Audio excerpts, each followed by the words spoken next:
see anything. Check 1, check 2. Yeah, so, is that on? Yeah. Yeah, so when we, Test, when test, I'm, test now 1. that I'm on movie night, the microphones aren't working. They're not working? No. No. Check, check, check 1, check 2, 1, 2, 3. Are you They're getting not it? working in the ceiling or, and they're not working? Check, check. No. Test 1, test 2, 1, 2, 3. Okay. Okay. Test 1, 2, 3. I'm getting something, but it's just, I think your voice. Just the shotgun? Yeah. Oh, that in a way where it doesn't have microphone usage during movie night, Right. obviously. So if you go back to, all right, so the only thing I can suggest is that you don't use the pendant speakers today. You use the two left and right speakers. Turn the center monitor off. You want to turn that around to the crowd too. But you could use the left or right speakers, go to stage performance, or whatever, Check, whatever that check was, one. stage, Anything, Em? Check, check, check, check 1. and then you can Well, I'm not connected to anything. but when you go to stage performance, I'm not all the connected to mics the should be active, because the choir mics above the stage There's should be not active, filtering and all the in. other I'm not. microphones should be active. And then he can just take the output of one of those speakers and go into his camera. Do you have speakers now? Do you have, is that working on these? Check, check, check 1, check 2, 1, 2, 3. Test, test, test 1, test 2, 1, 2, 3. What is it? The sound isn't coming out of the microphone. Using the microphones now, the sound's not coming out of the speakers. And what did you select on the iPad? I have No. stage performance. Yeah, that should be all live. How you guys Go to doing? stage performance, How are all you? those mics should be working. Mark, I brought a few things for the child care room, some games and stuff. Do we have a child care person?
Brattleboro Town Rep with informational meeting, Green Street School.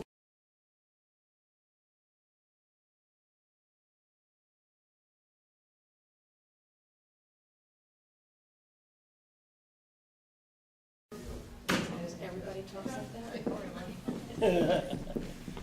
Okay? Keep talking, Nolan's checking it.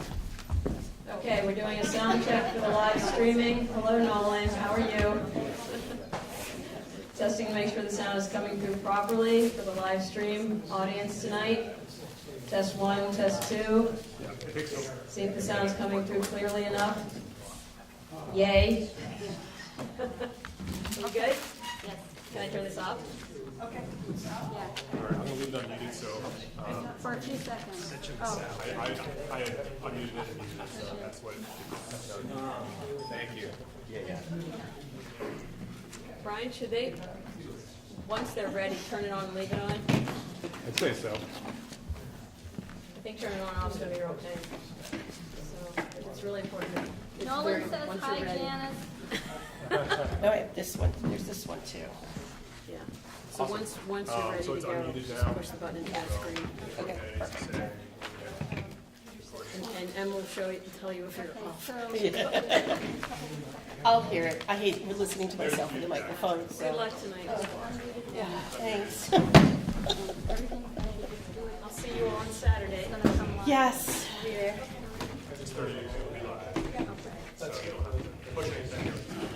How are you? I'm okay, how are you? Good. Thank you for doing all this work. It's not really that much. I mean, I didn't, it's only, you know, Better script though. it's a few Like, oh, slides. Okay. Just because I know that everybody really, you never really get a chance to get to the Yeah, I mean, budget quickly enough for people. Past few years, it's like people have been leaving and moving on to Yeah. the budget. Yeah, So, yeah. You know, I figured we'd talk, you know, talk about the students, how they still have the, you know, poverty rate, homelessness, food insecurities. yeah. else So to I was do? just Just asking hit Lila. record when the time Yeah, comes and something, if you think of Okay. missing close your something. audio as best you can. Problem She with was saying those numbers on the Agency of Ed website are not accurate because they're counting it a totally different way. Nolan is running. And I don't have numbers, so Okay, that's I fine. figured. And just don't quote me on the 80% because I was like, Yeah. am I right about that? Because I was looking up and it was like 80% at all 3 schools. I'm like, and for 3 years, and then suddenly the 4th year back. I was gonna say the whole time. Different schools. So I was like, what happened? And she's like, oh, that's when we started universal meals, and they started counting only the people that were direct certified, Yes. but they count them as like more than one student or something like that. So it's like they're comparing apples and oranges, kind of by putting that as equivalent for the free and reduced. No, I am not that put together. It's that or it's, it's probably Eugene's. To do a live last week. We never talked about it before. Oh, yeah. Oh, yeah. And it sounds good? Yes. Trust me, yes. When we were in here, we weren't sure if we were going to be able to use it because the sound was not working. Yeah, no, it is, so. Yeah, no, it's very good. All right. See you later. What? What? What's that? So what do we want to? You are live. Audio's not live. Okay. But you guys are live, so. Okay, don't pick your nose, Kim. I'll pick yours. You can pick your friends. I think Emma's Have a talking. mic in there? Yeah, well, we have one, so you can give one down. You can give one. If you need anything graphic, I am in town, so you can text me or call. Yeah, we can do one, yeah. We can totally share. Yes, right. Once you're on, leave it on, because it'll keep taking a while to come on, so once you're ready to go. Okay. Leave it on. Once it's on, just leave it on. Yes.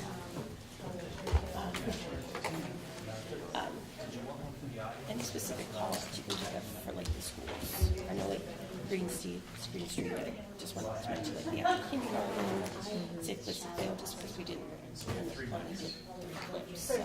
Yeah. For time wise, so we have the Antioch, to go, you know, just on the videos. And check out the parents. Yeah, the outdoor classroom, the social worker, and, We have the social, yeah, we okay. have. Oh, the social worker. I just found out that this is the audience mic. They have them right down there. Okay, You have them right here. perfect. Okay. I wasn't planning on being the running. We can get somebody to do that. Okay, so you got you. Okay, perfect. Yes, that is fabulous. So that's good. That's really good. So they have 3 mics. I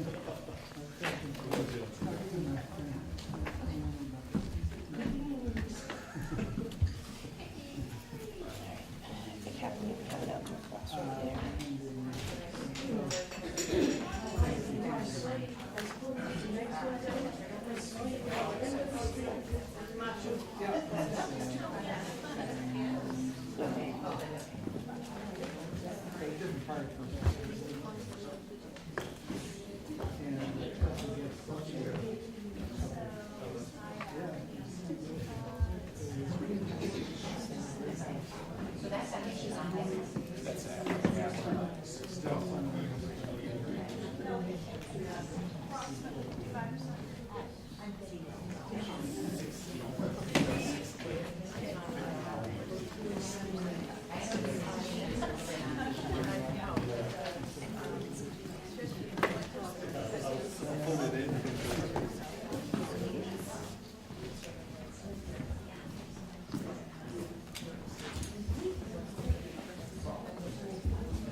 I'm joining.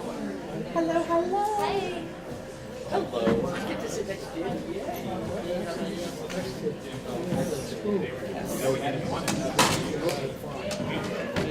Down.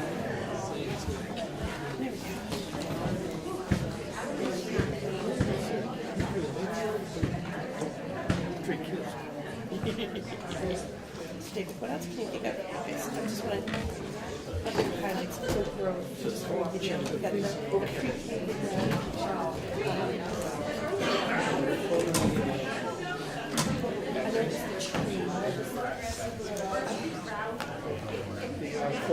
From Bill's story, from the Bill that I think principals the monthly meetings with teachers to share expertise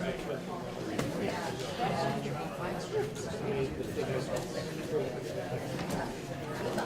Green Street was, and this is just highlighted when I wrote down the monthly, it's just so Yeah. I thought I would give some highlights before I did the video.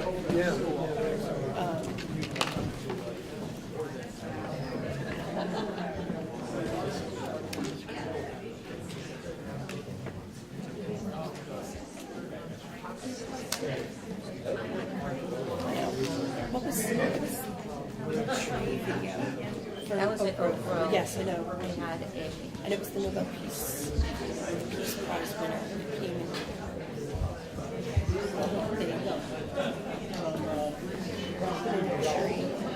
I just wanted to get more time. I bet it's on their website.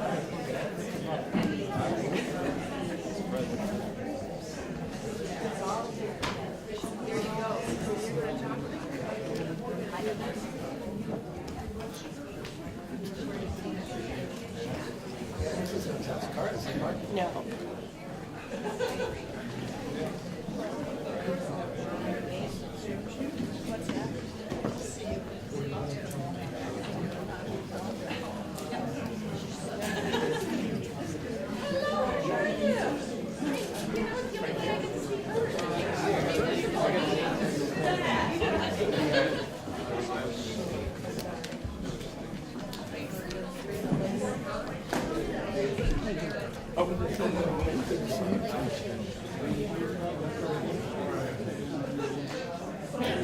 I hope so. There are people that come in and out of those. They're always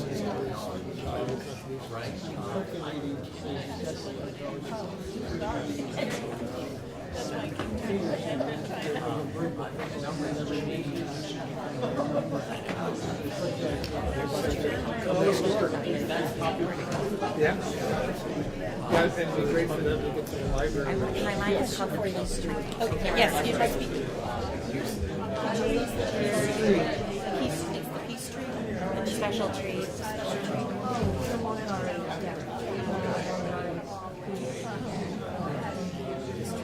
I just.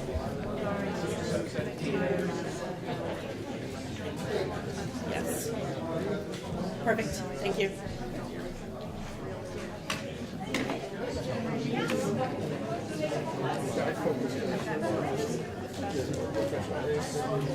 Yeah. No.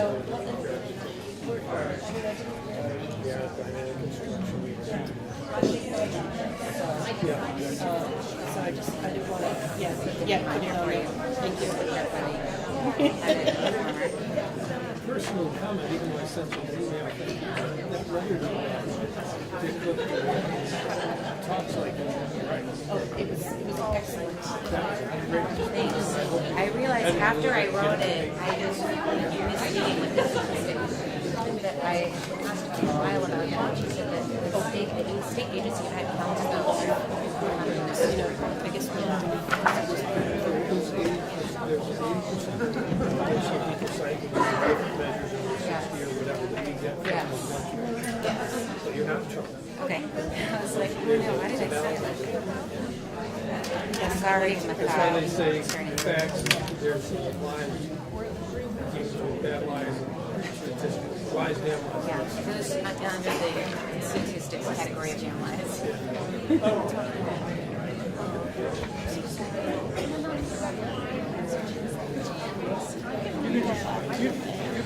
Otherwise, you can just sit here and listen.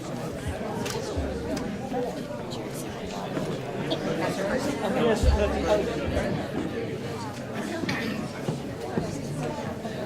What's the matter? You need somebody to sit down? We are asked to sit down because the camera. Yeah, but we are going to sit down.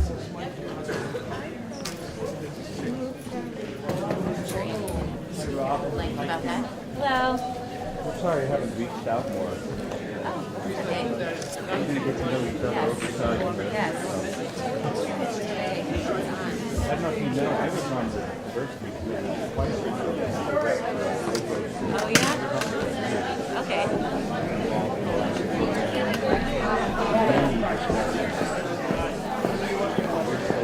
Yes. Are you there to represent the school board? Subcommittee.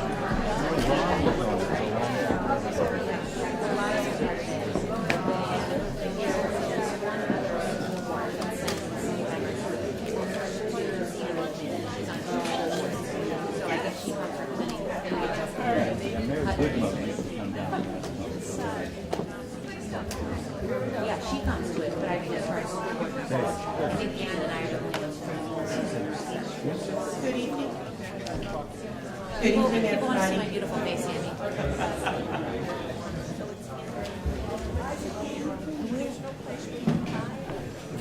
How's everybody doing tonight? Can everybody hear me okay back there? Just wanted to thank you all for coming. My name is Kim Price. I'm the Vice Chair of the Brattleboro Town Schoolboard, and I wanted to let you know we're actually live on BCTV right now. So, also wanted to say, welcome spring.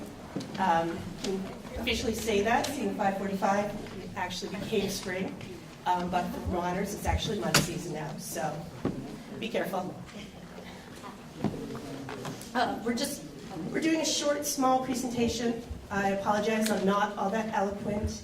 Unfortunately, not as eloquent as Jill was, so feel a little bit not quite as well. Turn it up. I think it's up. We'll have to, Mark, do you know, or is it better? Closer to my mouth, okay, that's fine. We're just doing a short presentation for the school, from some of the videos that we saw. Robin had sent out the video clips that we had put together. Hopefully you all viewed them. If not, we have a few that we just decided to put together and show. So we're going to get started. We all have our schools. You all know we have the early ed. We have Academy School, Oak Grove, and Green Street. We're really, really proud of these schools. They work really hard. There's a lot of obstacles now with kids in society today, and they really, all these teachers teachers, administrators, staff, put in a lot of time, a lot of energy, and a lot of effort to try to make schools a safe place for our kids. Make for some kids is the only safe place that they have.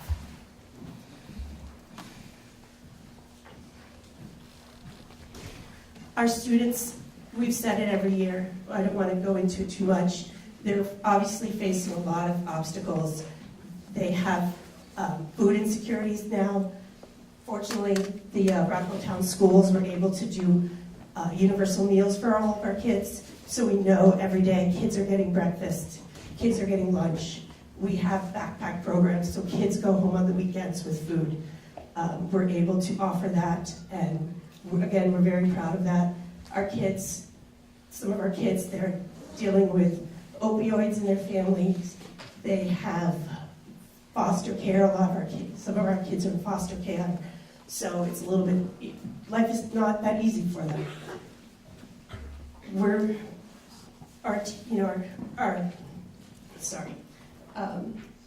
I get a little emotional about it, watching all of these videos and everything that our administrators have shown us this year.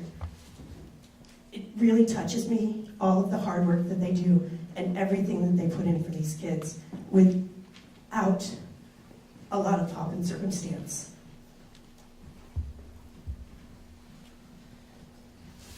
And now this is just a case study. It's a little bit longer, but we thought it was really important. It's from Academy School. It's about a student that came into the district with several disadvantages. And we just wanted to show what our schools are doing with kids that come into the district and how we're able to help them.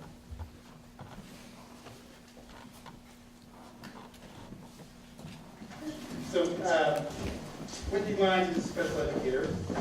We were prepping two separate case studies for this presentation, me focusing on behavior supports, Wendy's focusing on academic supports, and then we recognized that we were actually presenting a case study on the same student. Really comprehensive look. So, but with this, what that tells you is what we see all the time in schools, the interconnectedness between behavior and academics. Right? And it's a two-way street where challenging behavior adversely impacts the student's ability to access an academic program, and academic struggles often leads to challenging behavior. And so we're going to talk about one particular student. This particular student came to us from another school when this student was in 3rd grade. And we talked about the student's level of academic and behavioral performance at that time. So academically, the student was able to name 13 letters as a 3rd grader. The student had very little letter-sound correspondence skills. The student could count to 4. The student could recognize 70% of numbers between 0 and 20. And not surprisingly, the student had a terrible association with school. And it would literally be brought to tears every day talking about school education. Behaviorally, this student, as a 3rd grader, was unable to be independent in the classroom for any amount of time. There was regular physical intervention, which was necessary due to extremely unsafe behavior, putting themselves, peers, and staff in danger, which is the only time we would ever use physical intervention, is when there's imminent danger. And that was regular. And also, not surprisingly, this student had no social connection or ability to develop or foster any friendships. It was, in my career in education, probably the most dire situation I've ever seen as a 3rd grader.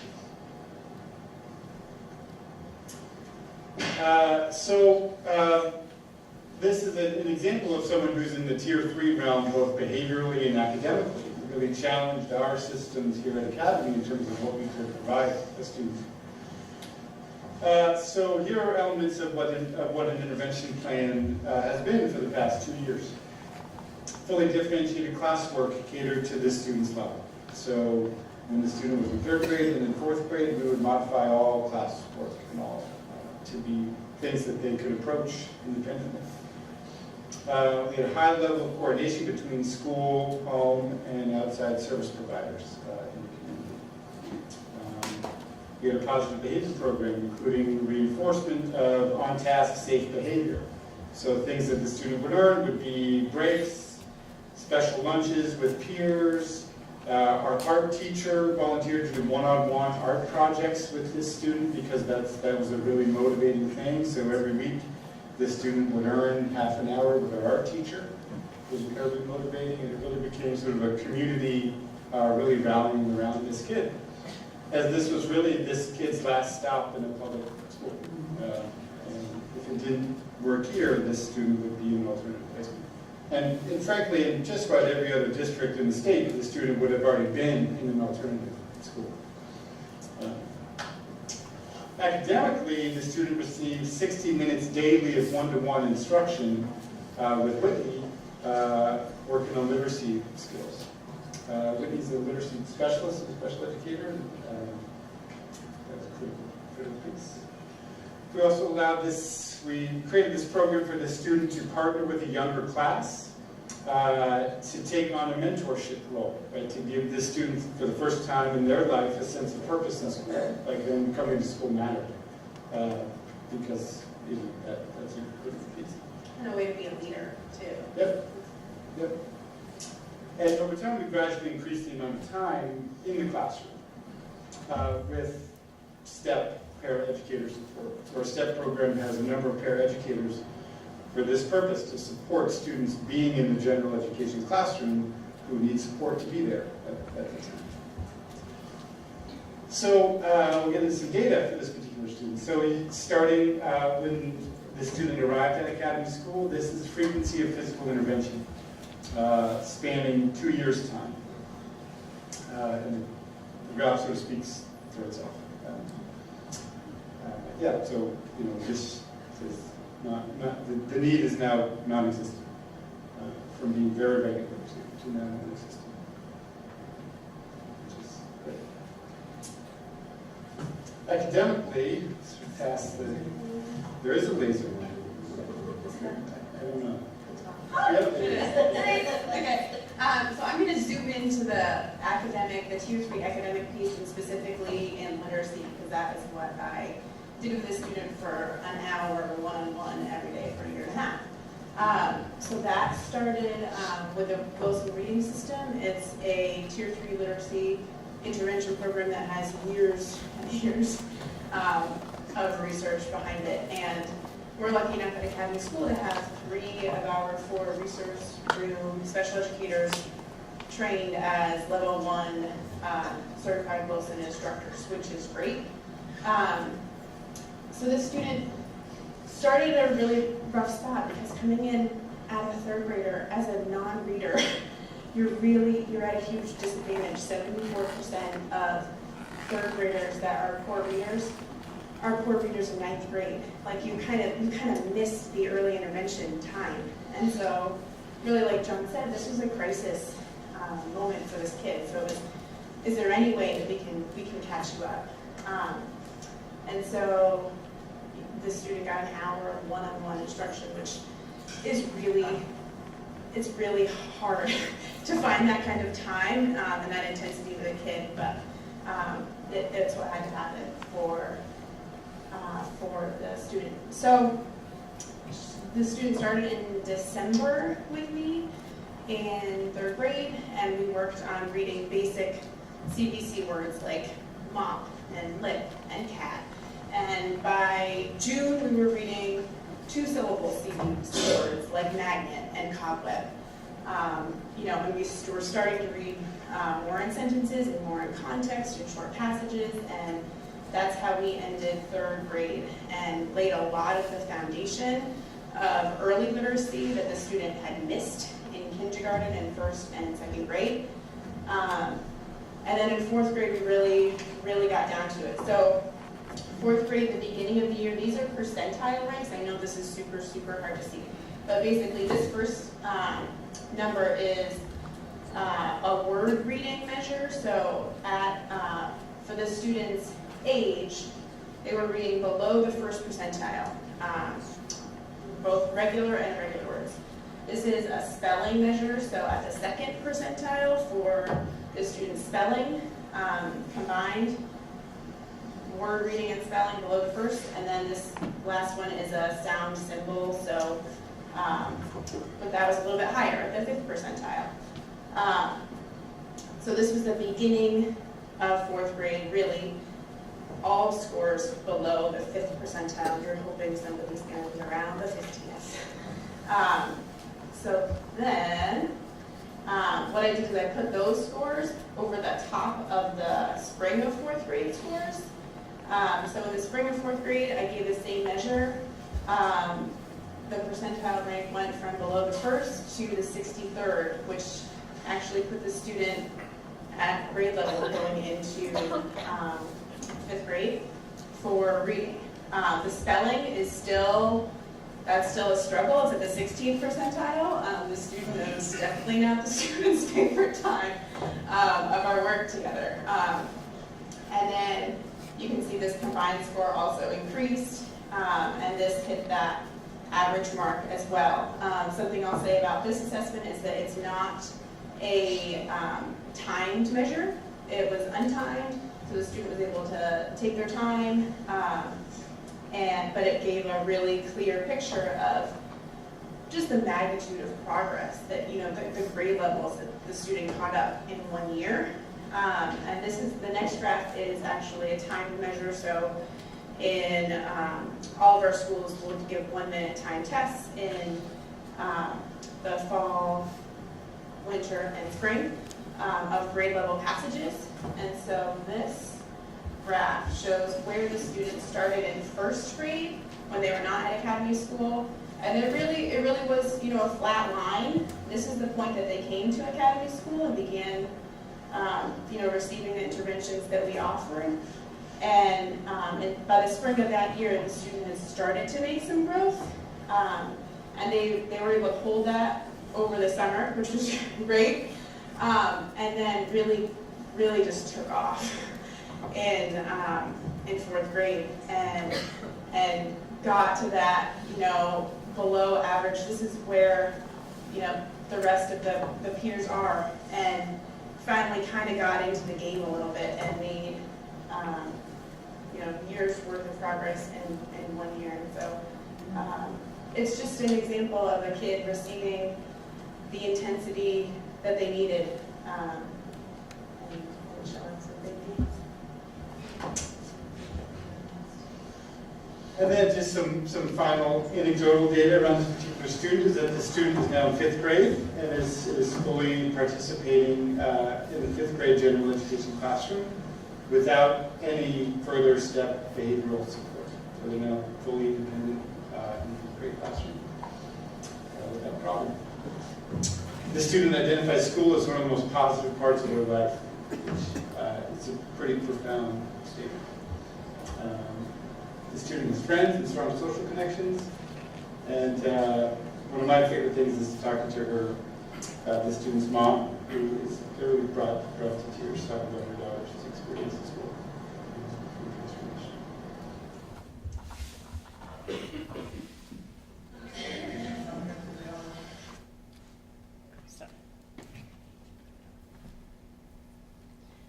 So that's just obviously one example that we had at Academy School, and the hard work with just, obviously it's one student, but what a difference teachers and administrators make in their lives, and obviously for the life of their family as well. As John said, the mom was brought to tears.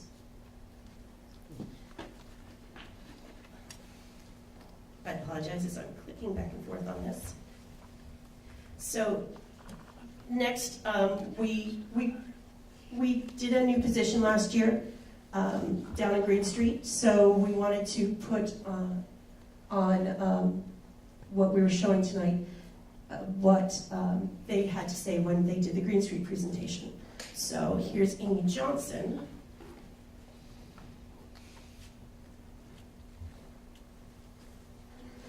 My name is Amy Johnston, and I am the Family Engagement Specialist here at Green Street.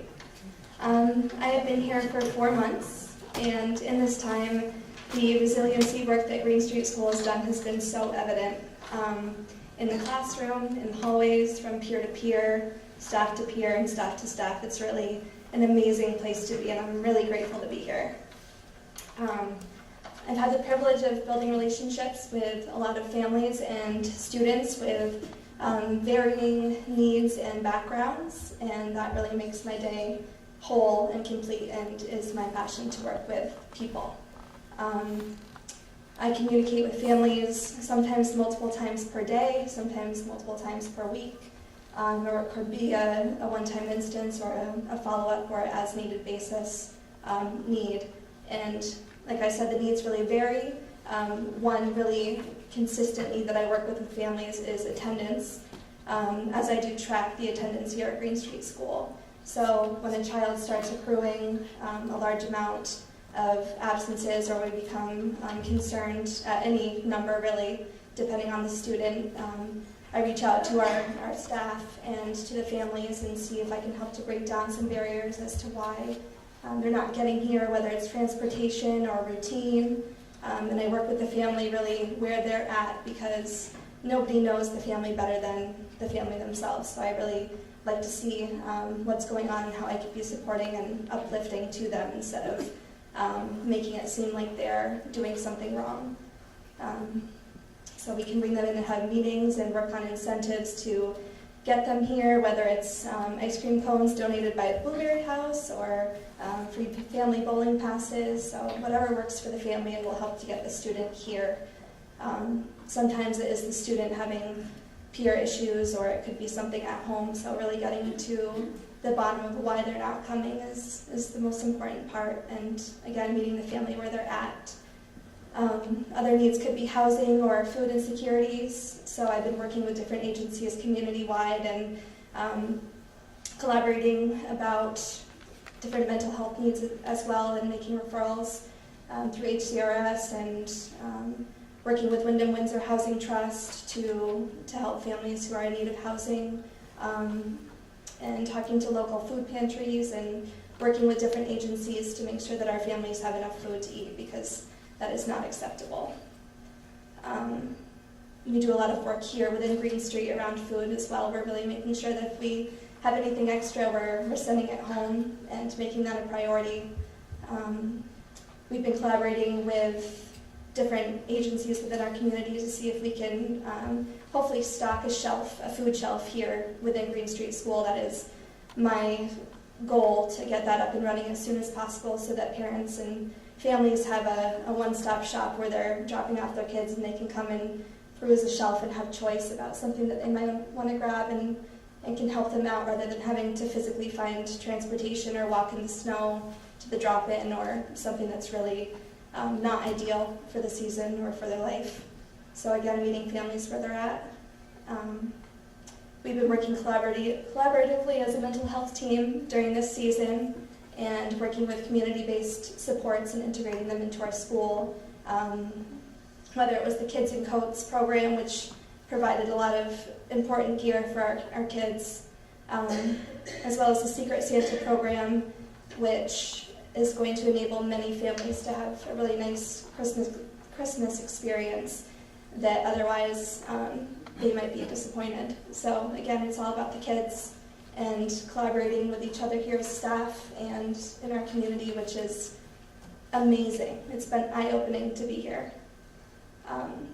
So a lot of work that I do is on the Tier 3 level, but I do work with families and students across all tiers. I'm here for everybody and anybody. And I have lunch bunches in there where we can listen to music and play Uno, or I can have a staff member send down a child in tears and get a hug and talk, and It's really anyone that needs support, that's why I'm here. So my role varies significantly on an almost day-to-day, but could be minute-to-minute basis. The needs are everywhere and across a lot of environments. So my role varies, but my intention is consistent in supporting our families and our students and making sure that they have the best experience here at school.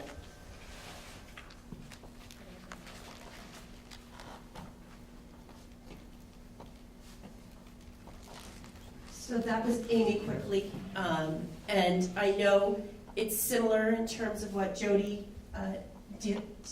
deals with and helps out with at Academy, the social worker there. She's actually on one of the videos when they did the Academy presentation, so please go and watch those as well, and you can listen to her. I know she hates to speak as much as I do, so but again, this is something that we're doing at the school level. We're helping not just the child, but the family. And what Jody and Amy are able to do, they're outreaching to the community and to the different departments and trying to help the families lift themselves up and help support as Shelley, her favorite word is kiddos, help our kiddos here in our town. And then our last one, we have a case study from Oak Grove. So I teach fourth grade.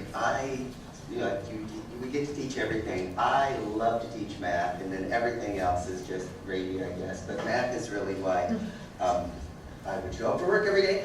But I love working at Oak Grove because the kids get such focused attention. Kids at Oak Grove, generally speaking, are very solid readers by the time I get a chance to work with them. This student here, we have an example of a student who, when she started at Oak Grove as a kindergartner, she was referred to EST, which is the Educational Support Teams.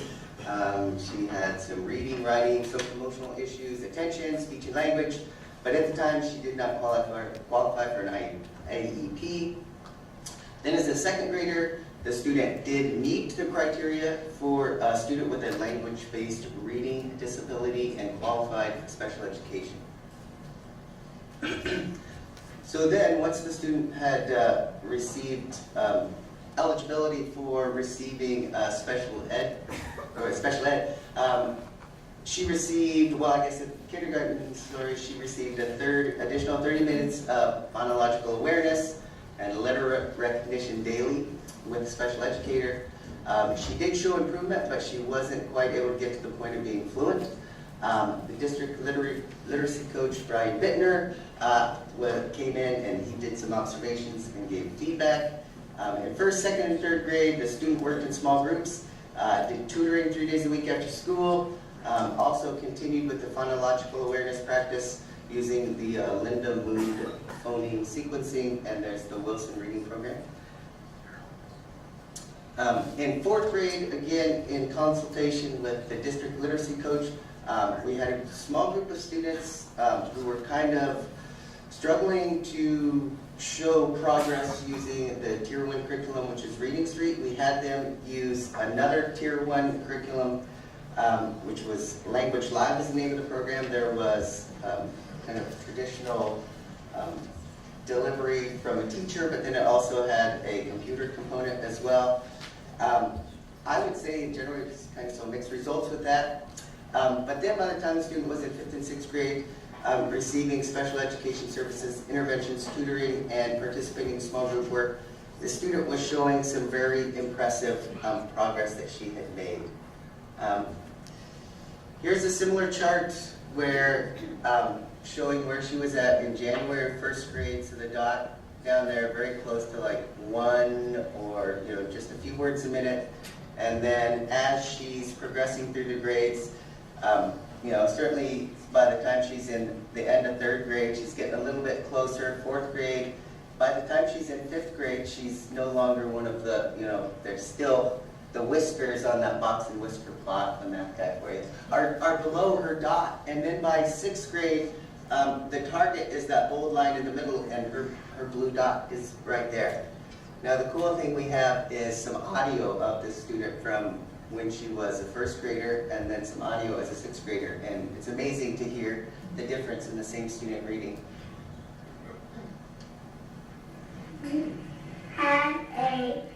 Meg had a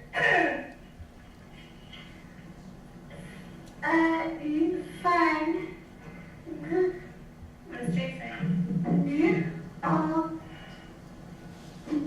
jump. And now, as a sixth grader.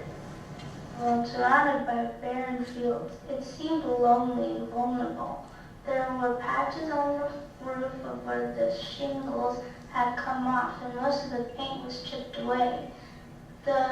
Most of the chips chipping away. The house looked shabby and neglected. The inside of the house was no cheerier. So it's amazing to hear that. And then just the self-confidence and the self-esteem of that student when they go from feeling themselves as struggling readers at first grader to feeling the empowerment that you feel when you're like, an established reader is a really powerful thing.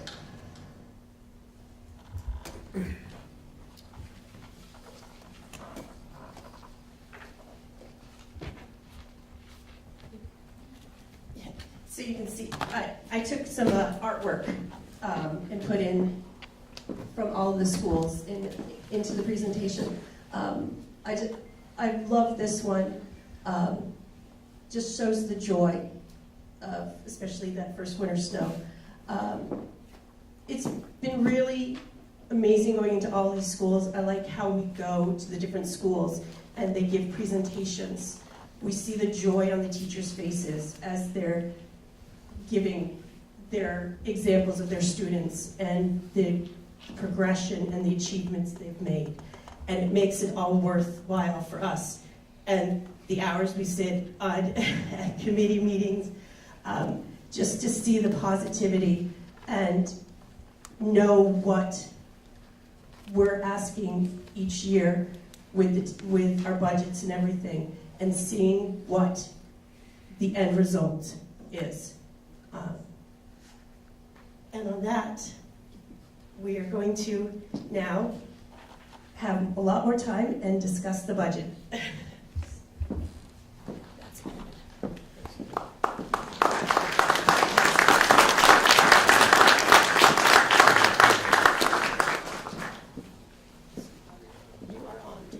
think the best transition into the budget is to quote a line from the Finance Committee's report that connects these. Our public schools are now among the most important social service delivery systems in the community and will remain in that capacity for the foreseeable future. And I just want to personally thank, this is I think my 10th year, and this town has consistently supported these budgets and supported these schools. And just very grateful for that, and I hope you'll do the same this time. If you open your booklets to page 168, where the numbers begin. What I'd like to do is go through and hit sort of the highlights and the areas of increase and any changes that were really significant. Most of the changes are not significant. They're gradual, moving backwards and forwards in the revenue and expenditures areas. But the first part of the 168 is our revenues. And as you can see for the F20 budget year, the overwhelming largest amount of money comes through general state aid. And that's not any different. There's a little bit more this year, but that's the same every year. The other large source is the Title I sub-grants. And for people who don't know, Title I is the largest public education program in the United States, the United States has. It's targeted for schools that have a high percentage of low-income students, which obviously makes sense. But one of the things that a lot of people don't understand about Title I, it focuses on fair access to education. It focuses on equal opportunity for learning, for education, but it also requires that they be significant opportunities. You can't just throw money at the problem. There has to be growth, there has to be learning, there has to be success, and we're responsible for that. And that's part of what you see here. we came up with a budget of $15,368,000. We only have revenue, you can see there, for $15,038,000, so we're going to go to our reserve fund, and we'll talk more about that later. But that brings us to the total of $15,368, and that's a $708,000 increase, a 4.8% increase over last year. The 61% of these numbers, I'm taking most of them from the Finance Committee, and I want to give them credit for doing the math for me. The 61% of these increases are from salaries. They average about 3% across the staff. These are negotiated increases. We have 6 new positions. They aren't full-time. It's 3.95 full-time equivalents in that salary number. The health insurance increase is approximately 10%. Might be a little higher. I don't expect it to be lower. About 15% of the increase comes from the supervisory union assessment, which is where transportation, food service, special education, all of the administrative and fiscal functions, our curriculum support, and all the administrative work goes on. That's in the SU assessment. There is one new administrative staff. There's an addition to the administrative staff, largely due to the increased need in reporting to the federal government, and probably the state. I'm only aware of the federal part. And there was a shift of 1.5 positions into the supervisory union of the diversity coordinator position.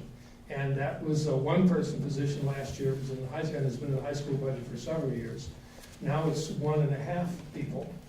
And it's moved into the SU budget so that those services are formally available to all the schools, not just in the high school and middle school. The diversity coordinator has been working with everybody, but now it's a formal part of the process. So that's the revenues. I also want to, if you look at the bottom line on that page, you can see we've got a pretty significant fund balance in place. And we'll be talking about that probably not later tonight, but probably at town meeting. And if what happens to that, we may need to decide, if we wind up being merged, we may need to decide what to do with that money. The choices are to put it to fold it into the merger, have it in the pot for the consolidated district to use, or to invest it here in town in the buildings. We've got an energy audit already at Oak Grove that we could implement and spend most of that money and save money over a long period of time because of that investment. Or we could purchase the solar array that we've been drawing energy credits from for, I think, 5 years. After 7 years, we have the option of buying that. So there, I'm sure, are other options for that, but we really want to engage the public in that conversation to figure out what to do. It's your unspent tax money, so we need your help figuring out where that'll go. And I suspect that it'll be on our agenda several times between now and July once we find out, if we find out that we are going to merge. So the next place I'd like to go is to the page 175, which is the from 172 to 175 is the district-wide, and then the Green Street section. I already talked about the district-wide costs somewhat in the revenues part, but you see at the top of the page, school Green Street 03, and those are the total numbers, and you can see a $151,000 or 4.81% increase in the Green Street budget over last year. Most of that, as I said earlier, goes to healthcare, health insurance, and salaries.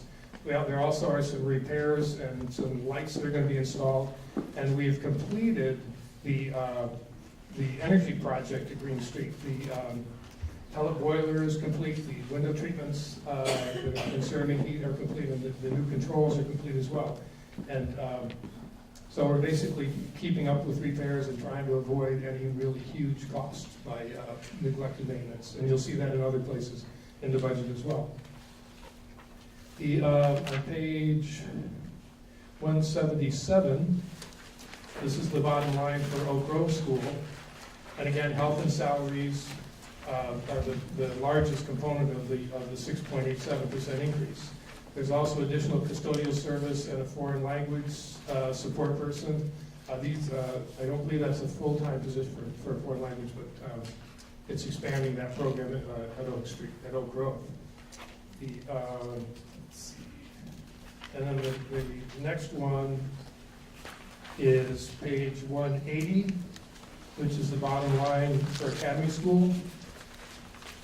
And there it's a 4.39% increase, $200,000. Again, health and salaries. We're also expanding the program with Bonnievale Environmental Education Center, and expanding our science offerings, the after-school program, which has been growing and more important year after year. It's also going to get a little more funding. We're continuing to upgrade our technology, and in this case, install a digital projector. We have a student who's in need of additional medical support. We already are funding that position, where now it's in the budget instead of just being paid for. And again, custodial support, additional custodial support to maintain these buildings. So at the bottom of that page, you see our $15,368,000 budget and the 708% increase, $708,000 increase, and 4.83%. What that means for your tax rate, nobody knows. But we've got some relative figures here that we can share with you on page 169. There are a number of moving parts. The first one is labeled at the very top of the chart, labeled hypothetical, and that's the dollar equivalent, how much a dollar of tax will yield across the state. If that goes up, it's good. If it goes down, it's bad because we need more dollars. That's not fixed. This is an estimate. It's generally pretty close, but we don't know what that's going to be. That obviously has an effect. We also, but we do have the student numbers pretty much complete. They could change as well, but that's pretty close. But it leads us to the numbers toward the bottom of the page. On line 38, this is the tax rate, including our high school students and elementary school students, our share of the high school budget, which is 166. And then that is adjusted by the common level of appraisal, which in our case is moves that number down to $1.60, $1.60.5 or $1.60.5 cents for your tax rate. Again, we don't know if that's going to be the number. We can't really, we don't have the actual student, the accurate student numbers or the dollar equivalent yield. So it's really almost impossible to figure that out. So we're asking you to approve the budget with the 4.8% increase, with the hope that we won't see anything higher than $1.60, but no guarantee. For people that haven't been following the whole saga of Act 46, do you want to explain why we don't have any of these numbers? Well, yeah, Robin's question is how Act 46 affects our having or not having these numbers. And I'm not sure that it does. It's more the legislature determining what the equivalent yield is going to be, and determining how much then has to be raised by taxes. And so we don't really have that. And the numbers, the student numbers that we have are estimates based on what we know we have in the needs of the kids in the building, which determine whether they're how much the compensation is for each student, and the student, the equalized pupil spending cost. We don't have that accurately for individual towns. We know what it is for the whole district. I think we have an approximation for the whole district, but we don't know what that number is either. And that really is more the legislature than anything that has to do with Act 46. We need a runner, someone who's willing to go around with, oh, Kim's going to do it? Go around with side and check. Yeah, if you need to. So, Kim has the microphone. I think they only have one. So if you have a question, please raise your hand high so she can see you, and she'll bring the mic over.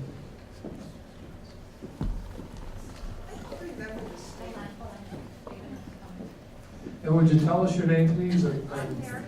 No, talk into the mic because it won't get on the video otherwise.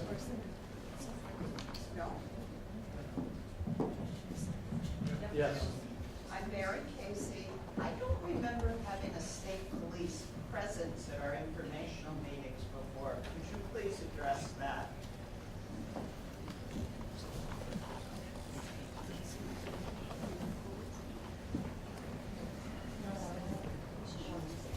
There is unconfirmed. You want to talk? All right. Look at it from the horse's mouth. I like this microphone. Can everybody hear me? Yeah. Or should I just talk loud? I will talk into the microphone and loud. I'm Mark Anderson from the Sheriff's Office. I'm here to assist the Brattleboro Police Department right now. We do not believe anybody is at risk right now, otherwise I would be saying, let's get out of here. So the fact that I'm standing here right now means that I trust their judgment as well as my judgment to say that we're okay right now. However, we received a concerning report. I'm not going to go into detail of what that is at this moment. I will refer you to the Brattleboro Police Department on what that is and what will come as part of that investigation. We are currently searching the building right now. We have law enforcement agencies from multiple agencies, Vermont State Police, Brattleboro Police Department, the Sheriff's Office. Just checking, because I can be wrong. Other people can be wrong. So we're putting every precaution in place right now to make sure you're safe. We also don't want to interrupt an informational meeting with as good of attendance as this on a host. So if you are concerned about your safety, it's understandable. I can escort you out. I'm happy to do that. Don't want to interrupt the meeting when somebody just picks up the phone and makes a prank phone call, but this is a response that we need to make. There is not a bomb threat, no. It's an unconfirmed report that a person meant to do harm to others. Of a very specific variety, I don't want to go into details. Again, this is a Brattleboro Police investigation. I don't have their permission to speak on their behalf, but I want to relay to you, right now you're safe. We're here to support you. And is there any other questions I could answer? Yes, sir. Just want to say thank you. Yeah. You're welcome. Yes, ma'am. If this goes on indefinitely, how do we get out of here? We will make sure you get out when the meeting ends.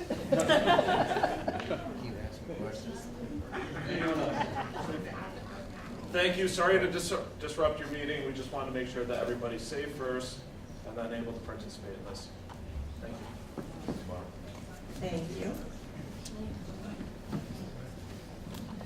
Other questions?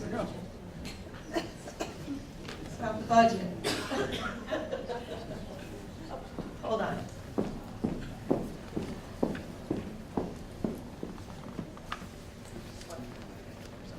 Corwin Elwell, District 3. I'm delighted to see the fund balance that you have, David. And I'm just wondering what happens to that if there should be a merger. That's something that we will engage the public in deciding.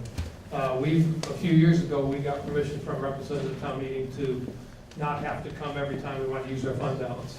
But we certainly will come. It's a question of what the community thinks is best for the education of our children. If we should merge, should that go with them, or should we spend it on our buildings or whatever? I don't even want to present any more options because it really depends on you. And if we need to decide that, we will have several meetings and you'll have an opportunity to help us decide. Thank you.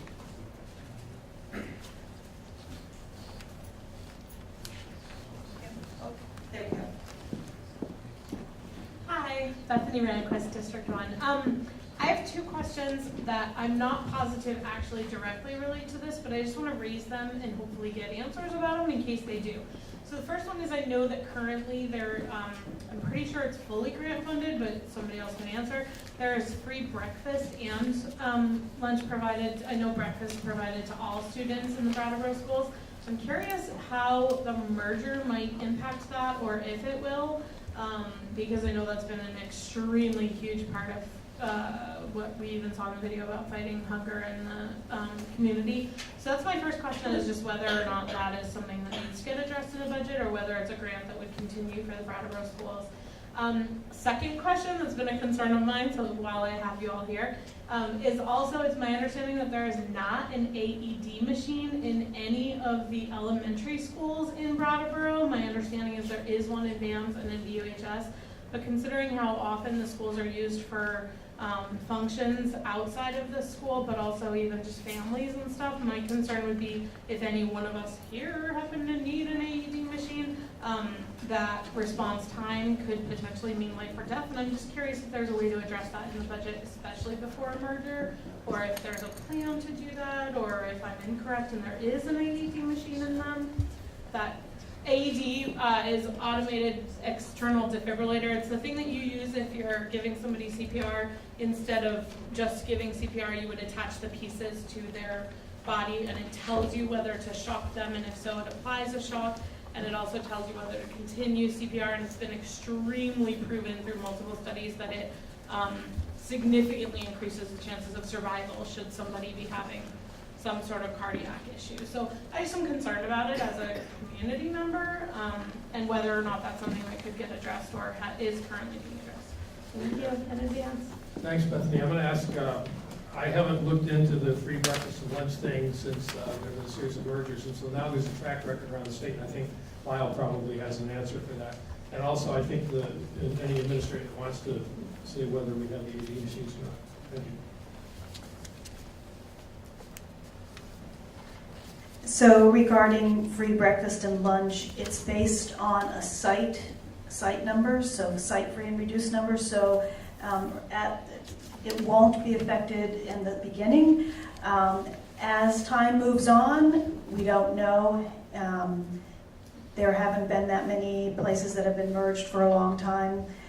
It could, when we're one district, we may be looking at all numbers, but it would certainly be for a few years for that, if it were to change at all. And I'll let principals talk about the AED.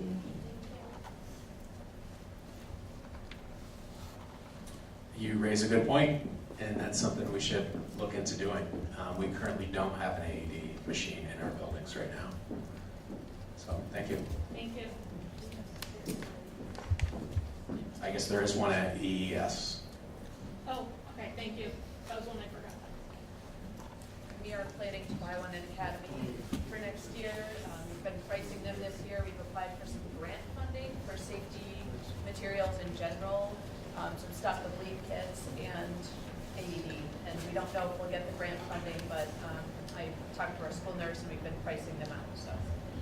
And I don't have the mic. I know that Rescue is also able to help with lowered costs on them if you were to contact her. Hi, Summer, District 2. My question is, I noticed that all of the schools now have funding for winter sports. Is this the first year that's included? And does that mean that there's going to be now bus transportation? How did we arrive at those numbers? They're different for each school, and what is that going to pay for? Just curious. Kim, you want to answer that one? Well, I know the cost for winter sports this year, especially, I know the amount of snow with the busing was more expensive. And we really wanted to put it into the budget because it's something we find really beneficial for all of the kids. They're getting out of the schools during the winter. Obviously, it's harder sometimes in the winter to get them outside and doing stuff, and having them participate in winter sports, whether it's melt snow, going to the park and sledding or ice skating. We wanted to make sure we continued this, and that's why we put it in the budget this year. We wanted to make sure that we were taking the onus and the struggle for some of the PTOs to raise all of that extra money. They were spending all of their time doing that and making sure that every kid was involved. So that's why we put it in the budget this year. It also has a really significant impact on the teachers' ability to work together. Some of the things that you saw in the video, they can't get into all the classrooms if people don't have an opportunity to learn about it. And all three schools have either professional leadership councils or teacher leaders or other forms of collaboration that they regularly engage in. And this gives them another opportunity when the kids are away. A lot of them are able to meet and work on these sorts of issues.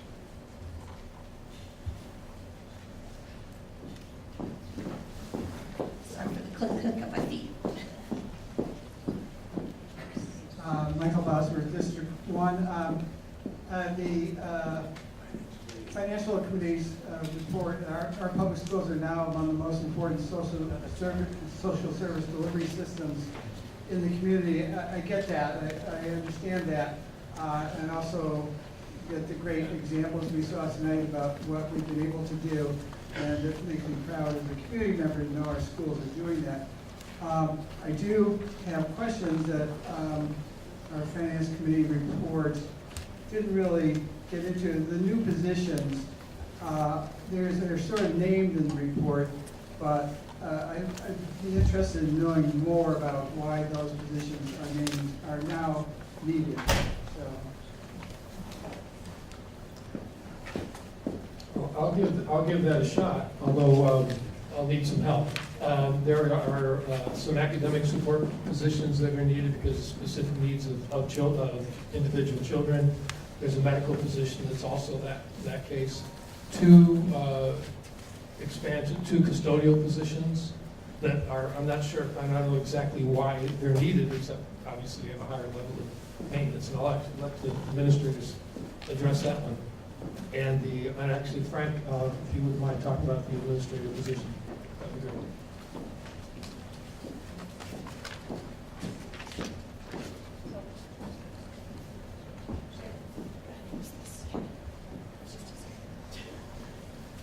I'll address the academic support position at Academy School. It's title-funded, half-time position.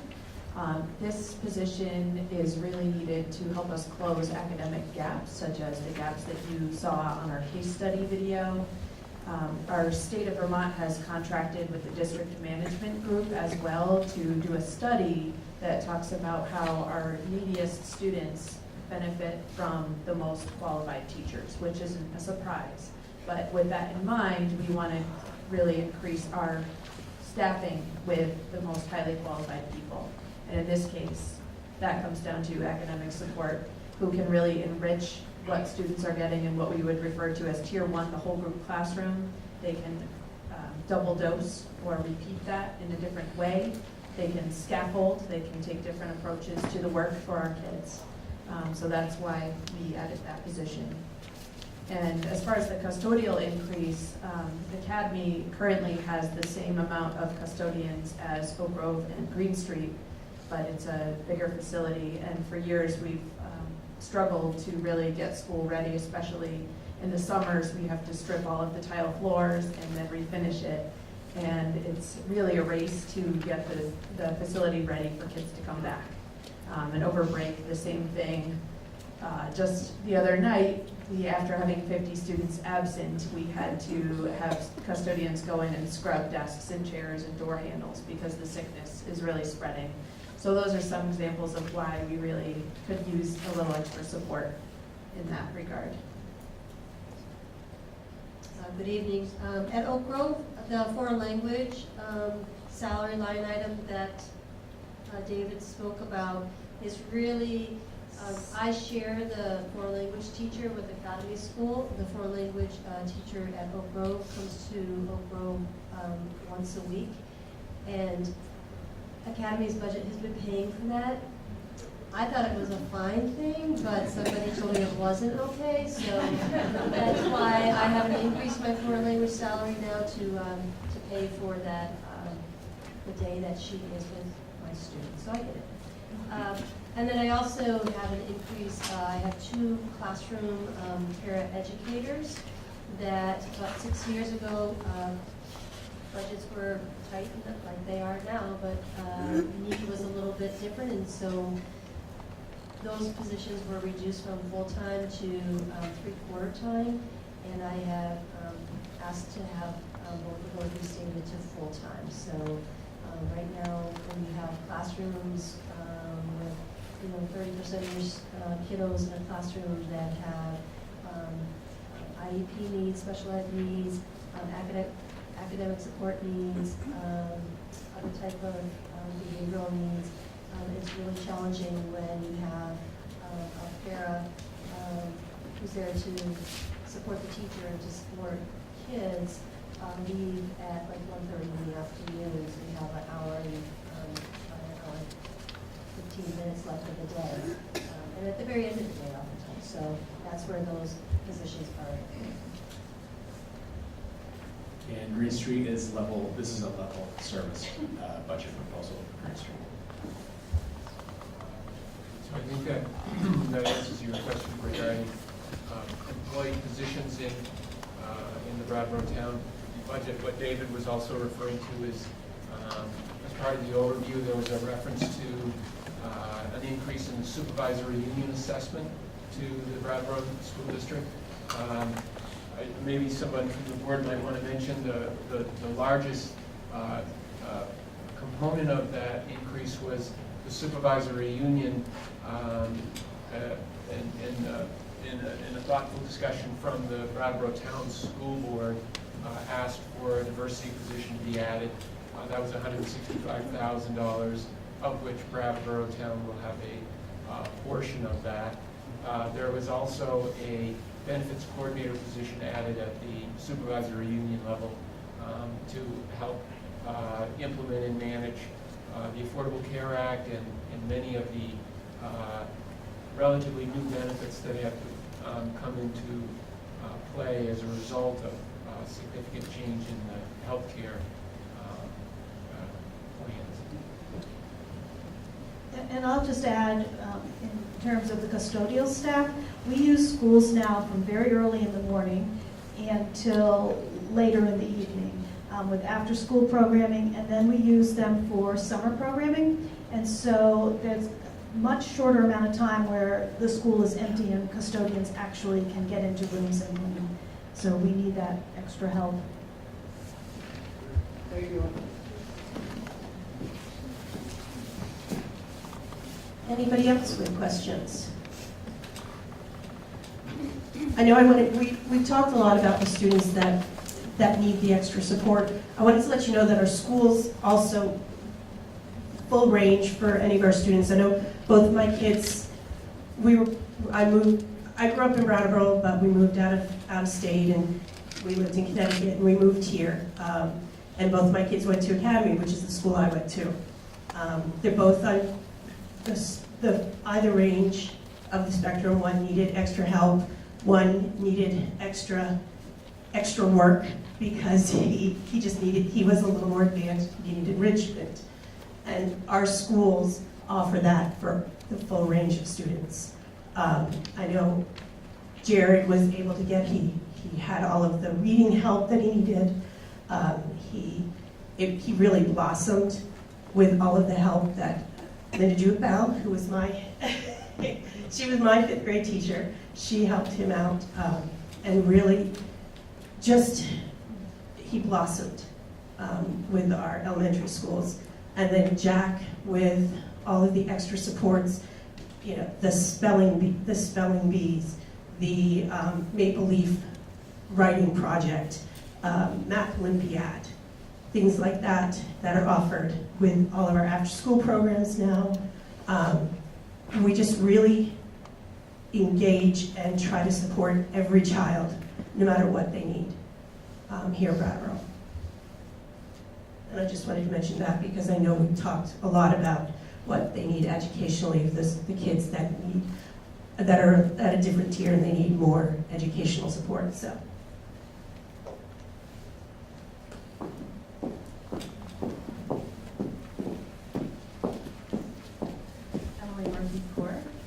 I just had a question. I was really happy to see that there's a teacher leadership budget in each school. And I noticed in 2018, there's 2 schools that had used a budget that wasn't there and then integrated it into last year's budget. And I think it was Oak Grove who maybe it was a new thing that was going on last year. And so I'd love to hear a little bit of an update on how that's going, and if specifically in Oak Grove, since it's new, I think it's a pretty small budget in Oak Grove too compared to the other schools. So what you're kind of projecting for the future of that.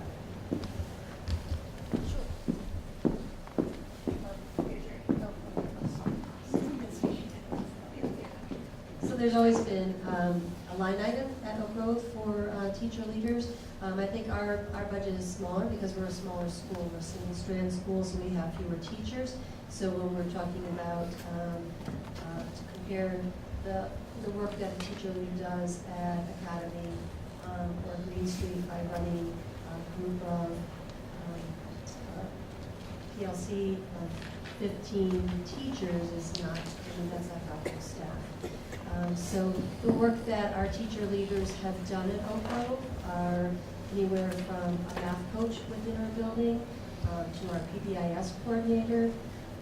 Next year, we're looking at incorporating a diversity coordinator and diversity education as one of our teacher leaders, and having them kind of help to spearhead some of the work that we're doing in that area. Does that answer your question? I'd love to hear from the others too, but thank you. At Academy, we have 5 teachers who are currently under that line item.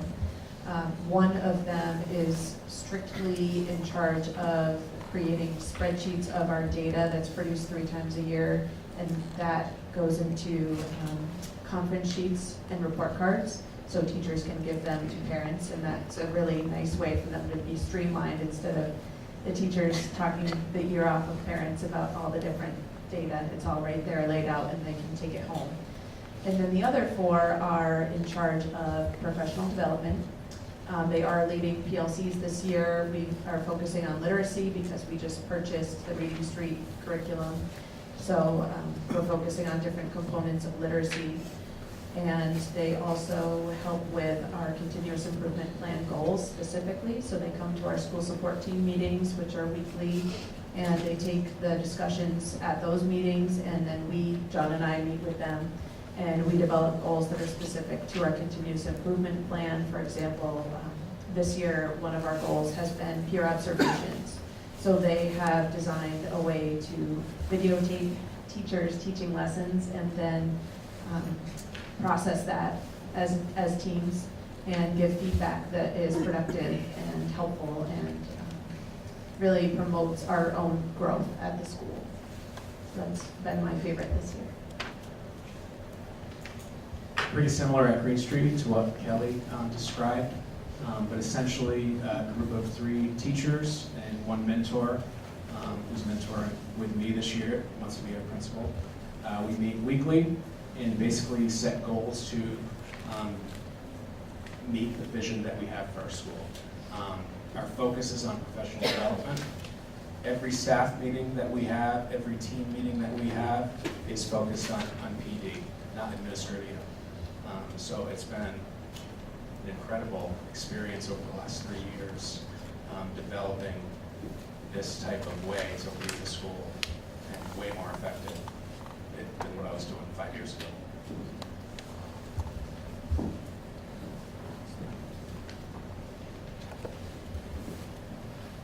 And I just wanted to mention too, I apologize, after the initial presentation, everything pops into your head of things you want to talk about.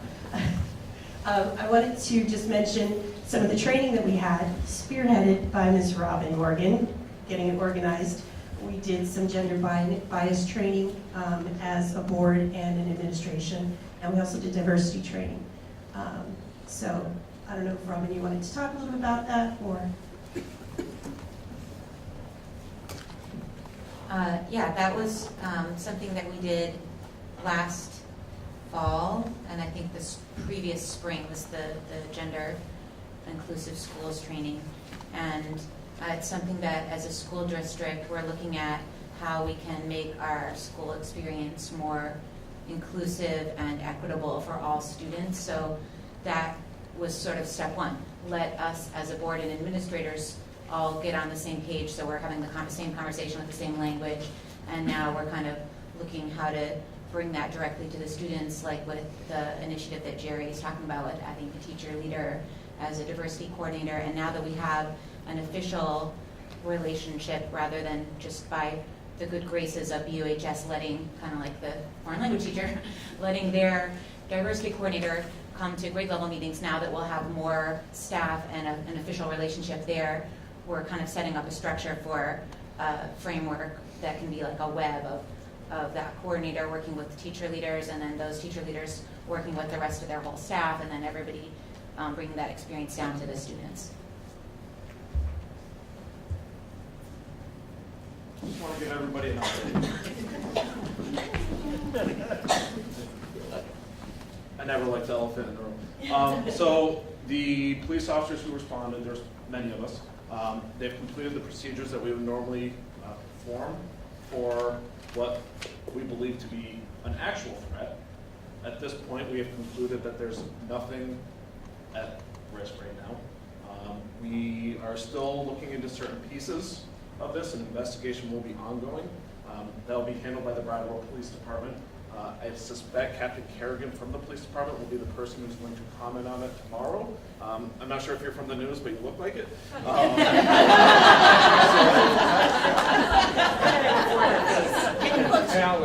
do like to use humor to help mitigate stress. I imagine having a police officer walk into a public meeting that you weren't expecting can be a little scary. So again, we don't think that anybody was at risk. We did do everything we would normally do if you truly were at risk. Right now, we're starting to collapse what we've set up. We're doing some final checks, and the Brattleboro Police Department will be able to talk about it at a later time. Is there any questions I can answer before I step out? Yes, sir.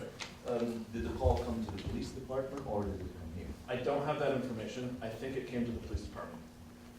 Yes. A number of us town meeting reps received a rather unhinged sounding email from someone where we were all called fascists. Is there any relationship between that and this?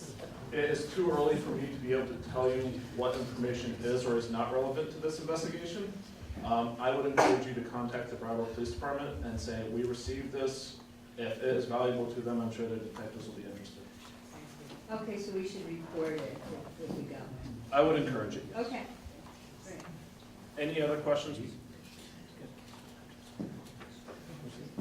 Would anybody like me to hang around for the duration? Yes. The news guy.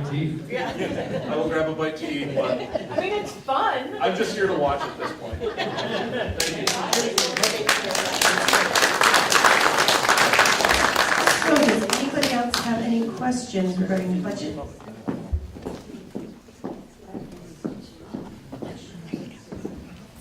Michael Bosworth, again, District 1. Our Finance Committee reports a little Bibles for us, but there was one thing left over that's confusing to me, is about the modular classroom or modular building at Academy. So I didn't understand why the money was returned unspent and why a different approach, I guess, is now being taken to meet the same need.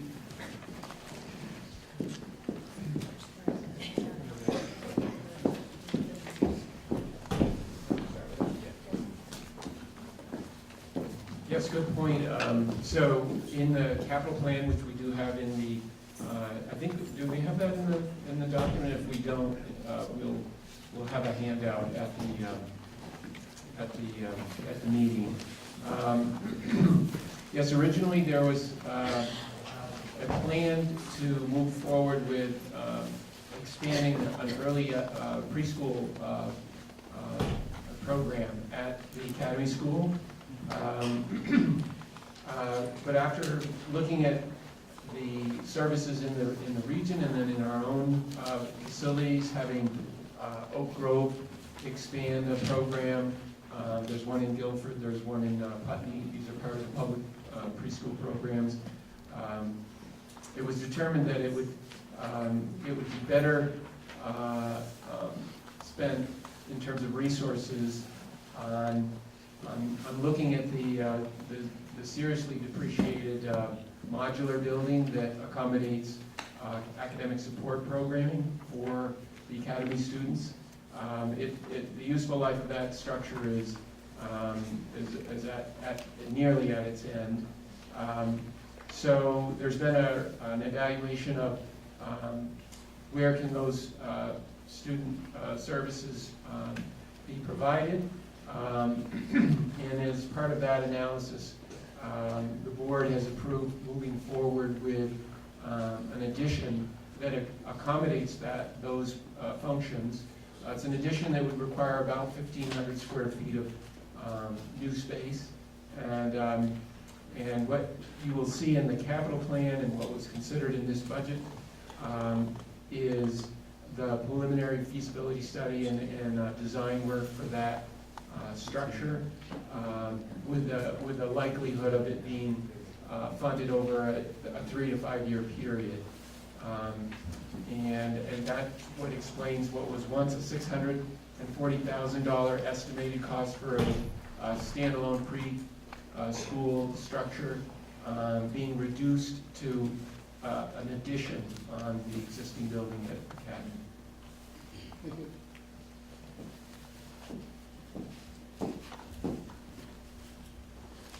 Anything else, folks?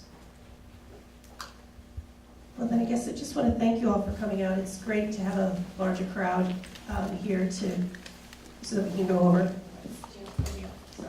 But thank you all, and we look forward to seeing you. Oh. I just want to say, I appreciate this screen. It makes it much easier. Oh, good, I'm glad.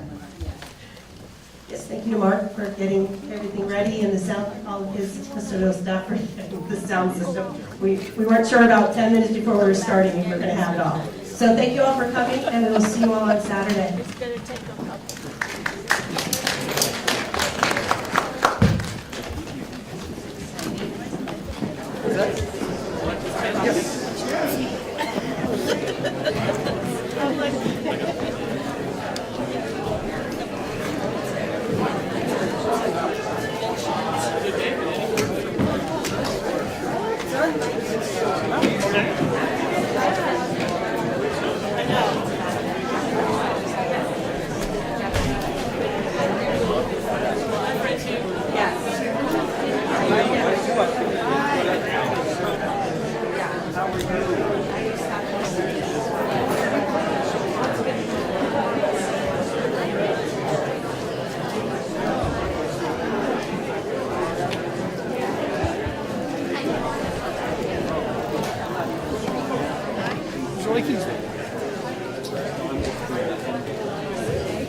I do much better when I'm not actually looking at this.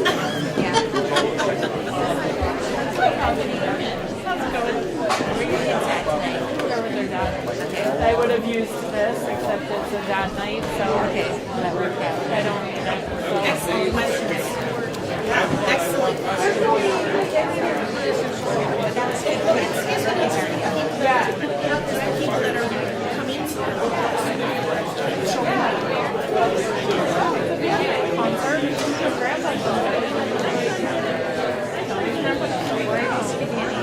Or a student who chokes. A student who chokes and they can't clear it.